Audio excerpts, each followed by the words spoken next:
प्रिय भाइयों और बहनों, अगस्त महीना 11 तारीख हमारे कलीसिया के कैलेंडर के अनुसार में साधारण रविवार का चाहे साधारण समय का 19वां रविवार है। और आज के पाठ चाहे वचन है, पहला पाठ है राजाओं का पहला ग्रंथ 19 अध्याय 4 से 8 तक। दूसरा पाठ है संत पौलुस का चिट्ठी एफिसियों के नाम में 4 अध्याय 30 वचन संख्या से 5 अध्याय 2 वचन संख्या तक। सुसमाचार है संत यूहन्ना के सुसमाचार 6 अध्याय 41 से 51 तक। आज का मुख्य विषय से मुख्य वचन है जीवन की रोटी मैं हूँ। यीशु का ये घोषणा I am the living bread हम लोग संत यूहन्ना के सुसमाचार 6 अध्याय में पाते हैं। ये वचन को समझने के लिए हम लोग पहला पाठ में देखते हैं एलियास नबी, जो ईश्वर से भेजे हुए नबी था, इस्राएली लोगों के पास कहेंगे राजा और लोगों के लिए वचन सुनाया। जो वचन राजा के लिए, उस समय का राजा था जो अहाब, उनके लिए कहेंगे कष्ट ग्रहण करना। इसलिए राजा और लोगों का क्रोध से दूर भागने के लिए एलियास नबी एक मरुभूमि में यात्रा करते हुए इस्राएल से दूर भाग गया। और उस नबी को उसका मन में बहुत हताश निराश था और वो एक दिन का रास्ता तय करने के बाद में एक पेड़ के नीचे, एक झाड़ी के नीचे वो प्रार्थना करने लगा, हे प्रभु, बहुत हुआ, मुझे उठा ले, क्योंकि मैं अपने पुत्रों से अच्छा नहीं हूँ। अर्थात उसका मन में भी उदास निराशा का भावना आ गया था। इसीलिए ऐसी वो प्रार्थना किए। लेकिन प्रभु ईश्वर चूँकि उसको एक नबी चुने थे, उसको नहीं छोड़ देते हैं, उसके लिए प्रबंध करते हैं खाने पीने के लिए। जब एलियास नबी पेड़ के नीचे बैठा हुआ था, सोया था, उस समय एक स्वर्गदूत को भेजते हैं और स्वर्गदूत उनके लिए खाने पीने का चीज़, वहाँ रोटी और पानी वहाँ प्रबंध करते हैं। और स्वर्गदूत यही नबी को उठाकर कहते हैं, उठिए और खाइए, नहीं तो रास्ता आपके लिए अधिक लंबा हो जाएगा। और उसके कहने के अनुसार, स्वर्गदूत के कहने के अनुसार एलियास उठा और खाया पिया।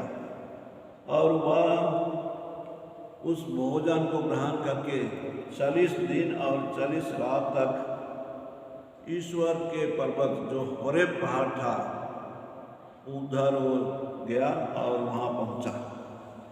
तो हम लोग देखते हैं पहला पाठ में जो ज़रूरत है अपने प्रजा के लिए, अपने नबी के लिए ईश्वर प्रबंध करते हैं। वैसे ही हम लोग संत यूहन्ना के सुसमाचार 6 अध्याय में देखते हैं यीशु ख्रिस्त के जरिए ईश्वर घोषणा करते हैं कि यीशु ख्रिस्त ही जीवन की रोटी है। और ये वचन समझने के लिए उस समय कठिन लगा, कारण कि वहाँ के लोग अर्थात इस्राएल के लोग ये पहचान नहीं सके कि यीशु ख्रिस्त अपने शरीर और लोगों को कैसे खाने और पीने के लिए देगा। इसलिए वे उनको कहने लगे, उनके सोच के विरुद्ध में वे कहने लगे कि ये हो नहीं सकता, आपस में मत भुनाओ, कोई मेरे पास तब तक नहीं आ सकता जब तक कि पिता जिसने मुझे भेजा है उसे आकर्षित न करे। और हम लोग आगे बढ़कर आगे चलकर देखते हैं वे सब के सब ईश्वर से शिक्षा पाएंगे। जो कोई ईश्वर की शिक्षा सुनता और ग्रहण करता है वह मेरे पास आता है। प्रिय भाइयों और बहनों, ये रोटी का चमत्कार हम लोग सभी सुसमाचार में पाते हैं, चारों सुसमाचार में पाते हैं, लेकिन संत यूहन्ना के सुसमाचार 6 अध्याय में इसको विस्तृत रूप से वर्णन किया गया है। कैसे पुराने समय में अर्थात पुराने युग में इस्राएली लोग मन्ना खाए थे, मरुभूमि में एक विशेष तरीके से उनको मन्ना दिया गया था। उसके बाद में आज के पाठ में हम लोग देखें एलियास नबी के लिए भी वैसे ही रोटी और पीने के लिए पानी ईसा का प्रबंध हुआ। और अभी यीशु ख्रिस्त 5 रोटी और 2 मछली का चमत्कार करके आगे चलकर वे कहते हैं, जीवन की रोटी मैं, तुम्हारे पूर्वजों ने मरुभूमि में मन्ना खाया फिर भी वे मर गए। मैं जिस रोटी के विषय में कहता हूँ वह स्वर्ग से उतरती है और जो उसे खाता है वह नहीं मरेगा। प्रिय भाइयों और बहनों, ये वचन से हम लोग परिचित हैं, इसलिए हम लोग जल्दी से समझ पाएंगे कि रोटी और मछली का चमत्कार के बाद में यीशु ख्रिस्त अपने बारे, अपना जीवन के बारे में और अपने को दे देने के बारे में बात करते हैं, और वो है अपना जीवन को ही देते हैं। ये एक बड़ा रहस्य है कैथोलिक कलीसिया में, परम प्रसाद जिसको हम यूखरिस्ट भी कहते हैं, और इसमें हम लोग यीशु ख्रिस्त का असली उपस्थिति को, एक्चुअल प्रेजेंस को हम लोग विश्वास करते हैं। हर एक बलिदान में हम रोटी और दखरस चढ़ाते हैं पुरोहित का अगुवाई से, लेकिन वही रोटी और दखरस जिसको हम खाते पीते हैं वो बलि परिवर्तन के समय में, बलि परिवर्तन का शब्द से, वर्ड ऑफ कॉन्सेक्रेशन के साथ में वो परिवर्तित हो जाता है, बदली हो जाता है। और बदली यही है कि यीशु ख्रिस्त शरीर और लोहू के रूप में परम प्रसाद में उपस्थित हो जाते हैं। ये हमारे बड़े विश्वास है।